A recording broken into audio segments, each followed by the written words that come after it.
Welcome to the Mindset Architect Podcast, where it's all about creating the life you want, the business you want, and making a real difference. Join us in unlocking the code to true success. And now your host, Tony Caliendo, Master Coach with Rethink Coaching. Welcome to the Mindset Architect Podcast, episode number 20. I'm Tony Caliendo, Master Coach here at Rethink Coaching. And as always, thank you for sharing your time with me today. Today, I want to talk about beliefs and thoughts. And I know we've spent a bit of time, if you are just joining me recently on this podcast, we spent quite a bit of time talking about thoughts. So if you need a refresh, go back to episode number 1. But we talk about how thoughts impact our feelings, actions, and ultimately thoughts drive every result that we have. Today, I want to talk about beliefs because thoughts and beliefs are related or married. A belief is just a thought that you've had over and over and over, or it's a belief that you've taken on through somebody else. So it's almost like it's inherited or it's been given to you. And so I want you to think about that for a minute. A lot of the beliefs that we hold on to were created by our environment, our parents, our culture, our religion, our neighborhoods, our friends, etc. But the bulk of it comes from your family and your parents. And I'm not saying, hey, your parents are responsible for everything that's going on in your life. But in this instance, your beliefs are really formed at an early age, and they are really ingrained from childhood. So it makes sense that our parents gave us some of our beliefs. Now, some of them are great, and some of them are beliefs that are no longer serving you. And so it's not right or wrong, and it's not about making your parents right or wrong. It's just about us taking a moment and actually taking the time to analyze what our true beliefs are. So I don't know about you, but I was never taught to question or challenge beliefs. I was raised as a very religious Catholic person. You just believed in what was taught to you. My parents were very devout Catholics. So all of those beliefs were just given to us. And we were never really taught that it was okay to question a belief, that you didn't have to hold on to it just because somebody told you it was the right thing to do. So if you think about that, beliefs could be passed on from generation to generation to generation. I mean, if we got our beliefs from our parents, where did they get their beliefs? Most likely their parents, and their parents from their parents, and so on and so on. So some of the beliefs that we have been ingrained with or that we're holding on to on an unconscious level may actually be old beliefs that just don't serve you anymore. So today I want to talk about thoughts and beliefs, and I want to talk about the incredible thing that we all have the opportunity to create the beliefs that we want to create, and keep some of the ones that we have and dismiss ones that we have that are no longer serving you.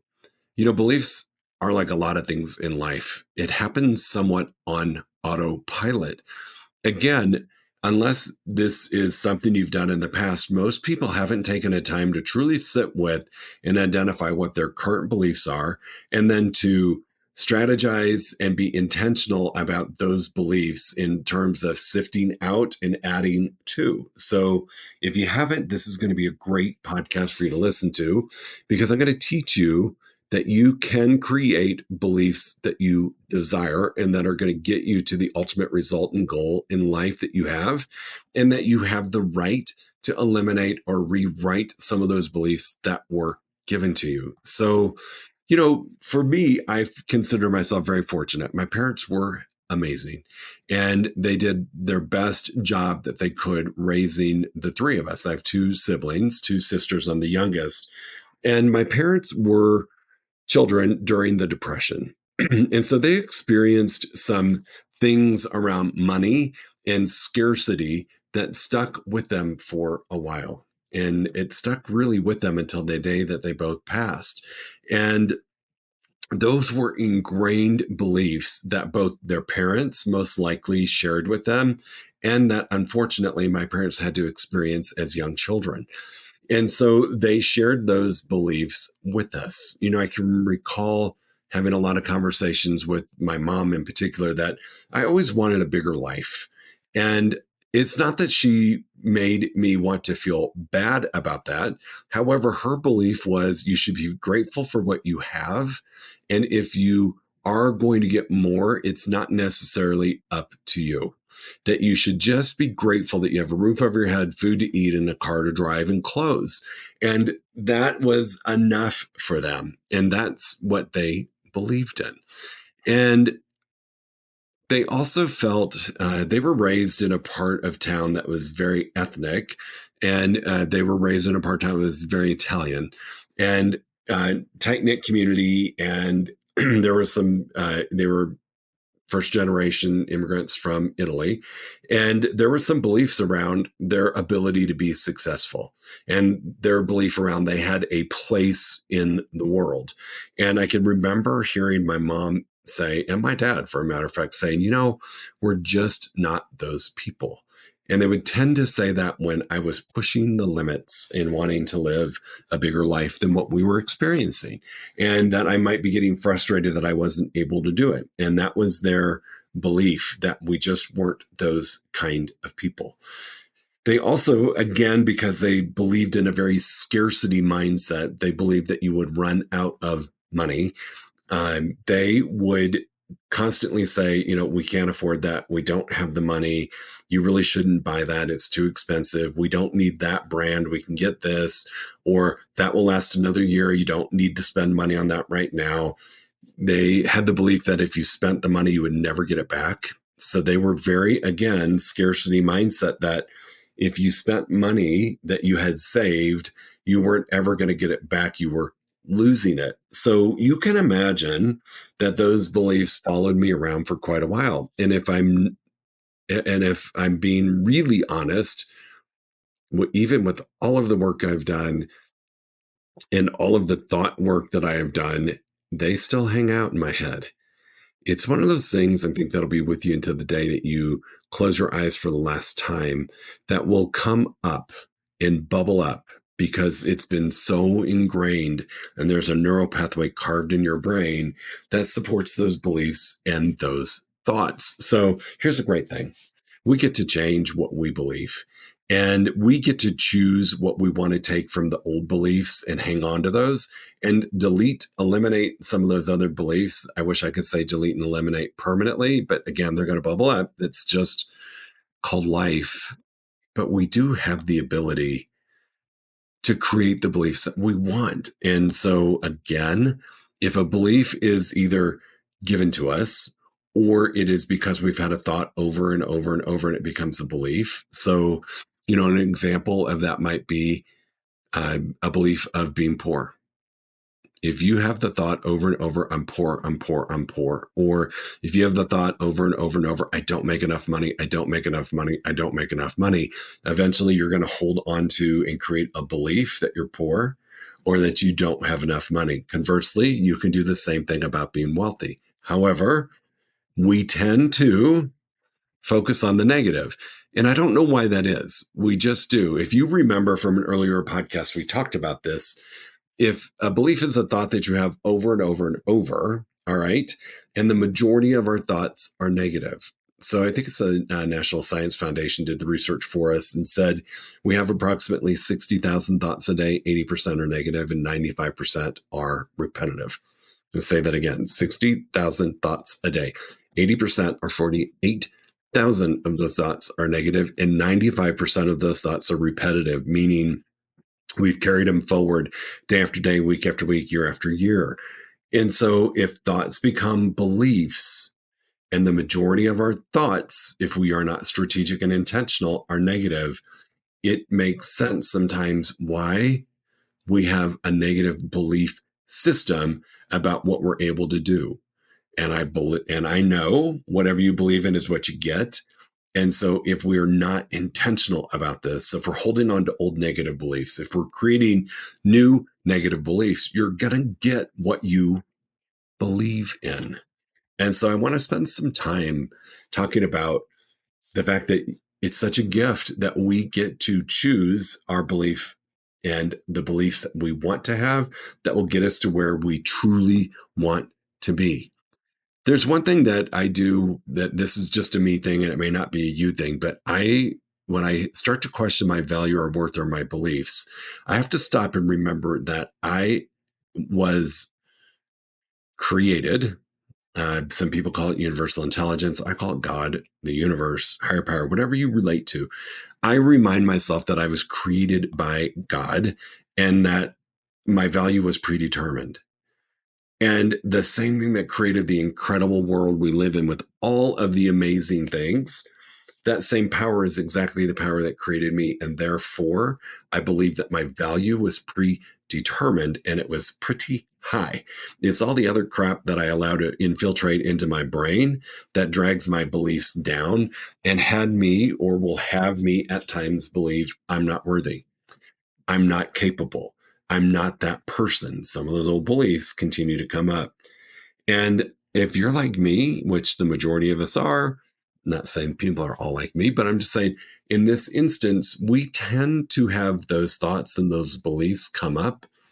Oh, I don't know, about 2 o'clock in the morning or 3 o'clock in the morning for me is my magic hour that I wake up and I let all of those crazy negative thoughts flow through my head and create and impact my beliefs. Those thoughts at 3 o'clock in the morning are impacting my beliefs, which are going to guide me through my next day, my next week, my next year. So I want us to own the fact that we can create whatever belief that we want, and you're going to get what you believe. That's the coolest thing ever. We talk about this. We talk about thoughts create all results. We talk about how you have control over your thoughts. We talk about a lot of that. And I love that. I love knowing that, yes, we have somewhat some limitations, right? But those are the limitations that we impose on ourselves. I firmly believe you can have whatever it is that you want to have. And our beliefs, whatever you believe in, is what you're going to get. So why not believe in something pretty amazing? So how do you change your beliefs? I learned about this great 3-step process to change your beliefs. And it starts with something really, really simple. You got to identify what you currently believe in. And it may be painful. It may be like, gosh, do I really, really believe in that? And you really must sit with this and honor what your current beliefs are. Again, a lot of this is happening on autopilot. A lot of this is happening on an unconscious level, and it does not give you permission to ignore it. So the first step in creating the beliefs that you want to have is to figure out what your current beliefs are and to really allow that to happen. This is not defining you. This is just helping you understand, what have I been holding on to and what are the beliefs that I walk around with that are driving my success or my limitations in life and business. So a few questions to ask yourself when you're trying to conjure up what are your current beliefs is really just to ask yourself, what do I believe about myself? And sit with that. Reminder for me, it was, we're not those people. That was a belief. What do you believe about your life? What's possible? What do you believe about the people in your environment, in your world? What do you believe about what has happened to you or your past? What do you believe is your capacity in the future? Do you know why you believe this? So again, for me, if I had not worked on my thoughts and my beliefs, I would not be living the life that I get the privilege of living, because I was taught the belief was just be grateful for what's given to you. Just be grateful for what you get. If it's enough to put a roof over your head, enough to put food on the table, then that's what you were destined to have. That was the belief. So for me, I had to really work on what's the capacity of my future. And that might be something that you've got to spend some time on as well. So those 5 questions are incredibly powerful for you to sit with. That helps you get real and get right with your current belief system. Step 2, you get to decide what you want to believe. This is a really fun part. You have the opportunity to create the beliefs that you desire and the beliefs that you want to have. So a very simple question to ask yourself is, what do you want to believe? And is your current thought serving you? So in my case, I truly wanted to believe that I could live a life by intention and not by default, that I could live an incredibly abundant life. I could create that versus accept what was given to me. And my belief had to change that that wasn't an insult to God. My belief had to change to honor that I truly feel I can have whatever I want. And so I do want you to spend some time with that. What do you want to believe? Both about yourself, about your life, about the people in your life, about the people you want in your life or your world, and about your capacity for the future. This is such a fun place to be because this is what I see to be true. If a belief is a thought that you have over and over and over and over, if you change your beliefs, I firmly believe, if you will, that you're going to be able to change your thought patterns because they're connected, right? I have the same thought over and over and over. It creates a belief. If I intentionally select a belief that I want, it's going to impact automatically the thoughts that I have. So spend some time creating the belief that you want. Now, here's what I'm going to caution a little about. Make your new beliefs realistic and believable. Make them a stretch, make them be something that excites you, but don't swing so far over that it is unrealistic and that you set yourself up for some failure, right? So find a belief that you believe in and strive for it, and you can always, change it. So just an example would be if you're making consistently $100,000 a year and you want to hold the belief that you're going to make 10 million a year, that's a bit of a stretch. Now, could we believe we're going to make $1 million a year? Yes. And then once we get to that point, can we change our beliefs to believe that we can make more? 100%. But make your beliefs believable, not easy. They should make you a little uncomfortable. They should excite the holy heck out of you about what you can create for yourself in the future. So step number 3 is just practice believing. Just practice believing that it's possible and that you are going to achieve what you believe. Make it almost second nature. So when you believe in something enough, it's as good as done. And so we can't just believe about it once. You can't do this exercise and go, oh, I got my new beliefs. I'm done. Now it's going to come true. You've got to believe in that belief, and you've got to practice it daily, weekly, sometimes hourly, sometimes by the moment. But we need to, and I say need, you must practice believing.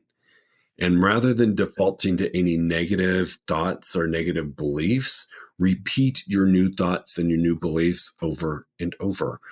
There is a great app out there that I use called Think Up. It's orange. It looks like I think it looks like a little wheat flour, but it allows you to record affirmations, thoughts in your own words. All right. And you can have it set to some great music that they have selected, or you can do your own music. And this is a way that I practice my thoughts and my beliefs over and over. I'm going to give you some advice on this step because this is really critical. Number 1, you're identifying what you currently believe. Number 2, you're casting your vision on what you want to believe. And number 3, you're bringing it to life. And so you can't just do this. It's not one and done. I came up with my new belief. Hallelujah. I'm done. I'm moving on. And it's just going to happen. We've got to do this repeatedly over and over and over again. If you believe in something enough, it's truly as good as done. So what I'm going to recommend that you do is journal. What is your belief? Write it out. And I am old school. I am a believer in pen and paper. You see, when I journal, or if I was going to write out my new beliefs, a couple things are happening. I'm thinking it, I'm writing it. So now I'm also seeing it on paper. So I've thought it and I've seen it. Now I want to practice saying it so I can hear it in my voice and I can also hear it and take it in. The app Think Up allows me to record whatever I want. This would be something that I would do because, again, when you believe it enough, It's as good as done. So you might have to record that belief. So now you've seen it, you've written it, you've heard it, and you get to experience it over and over and over. And it's going to create a new sense of energy over you when you practice it. So I can't stress it enough. I really can't stress it enough that you must practice. And you must hold on to that belief, because you see, your old beliefs that you have that were happening consciously and unconsciously have brought you to exactly where you are. And if you don't love where you are, or you like it and you want it to be different, you got to change your beliefs and you got to change your thoughts. So episode 1 of this podcast series teaches you how to change your thoughts. This episode addresses that marriage of thoughts and beliefs. So do yourself a favor and practice. Okay, team. I really do value you, and I'm going to ask that you listen to this podcast multiple times, not from an ego perspective, because I want you to hear my phenomenal voice over and over and over. I want you to get this message. I want you to get the fact that you are where you are because of the beliefs you currently have. You are where you are because of the beliefs that you are holding onto. You are where you are because you were programmed with certain beliefs from a very young age. And unless we start to do some elimination and removing and replacing, in 10 years, you're going to be exactly where you are now, just a little bit older. We can't change where we're headed if we do not change our beliefs. In addition, and I say this all of the time, and I mean it, we can't think or believe our way into abundant wealth. Okay, so I know there's a great book out there that we've all read that led us to believe that you could just manifest whatever you want. I believe that's true. I believe our thoughts and I believe our beliefs can help us get there. It's a portion of our overall success, but you must take action. And step 3 in this exercise about rewriting and recreating your beliefs is all about taking action, bringing those beliefs to life. So if you have any questions or you need some guidance on this, or if you're just really stuck, I think sometimes if we are wanting to release some things that were given to us by our parents, our relatives, our culture, our religion, our environment, sometimes we might struggle with turning our back on those that are incredibly important to us. And if you're having that challenge, please reach out. We're here to help you out. I am here to help you out. I personally went through that where I really struggled with me forming these new beliefs. I really had to get comfortable with the fact that it was very different than the way that I was raised. It was very different than the way my parents were raised. It was very different than the culture in which they grew up in. And I had to make peace with the fact that I wasn't turning my back on it, that those beliefs served me for a very long time. And now it was my turn to create the beliefs that were going to get me to where I wanted to be. And in fact, by doing that, it was breaking some cycles. It was breaking some limitations. It was changing things for generations that are going to come after me, which is so important to me to show that it's really possible to do whatever you want to do and to live by the beliefs that serve you. So please be careful with this exercise. Pick beliefs that serve you. Pick beliefs that are good for others as well. We cannot have a belief that is so self-centered that it harms others on the way to getting here. So spend some time working on this. It's really going to serve you well, because remember, whatever you believe in enough is what you're going to get, and it's as good as done. So just make sure that the beliefs that you're creating have a ripple effect or a ripple impact on everything and everybody around you in a manner in which it's going to be beneficial and it's going to lift people around you as well as yourself. I appreciate you being here. I cannot wait to hear some of the comments. I can't wait to hear some of the thoughts and stories that you're holding on to. Shoot me an email, tony@rethinkcoaching.com. Shoot me a message on Instagram, Tony M. like Martin Caliendo is my Instagram handle. I'd love to hear from you guys, and I'd love to hear from you what you're learning from today's podcast and other podcasts you listen to. And I'm always here to support you any way I can. We'll see you next week. Go make it a good one. If you enjoyed listening to this podcast, you must come check out the Mindset Architect Group Coaching Program. It's our monthly program where we explore the power of your mindset, help you identify what you truly want in business and life, and then help you reach those goals.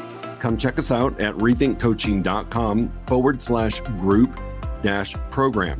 That's rethinkcoaching.com/group-program. We'll see you there.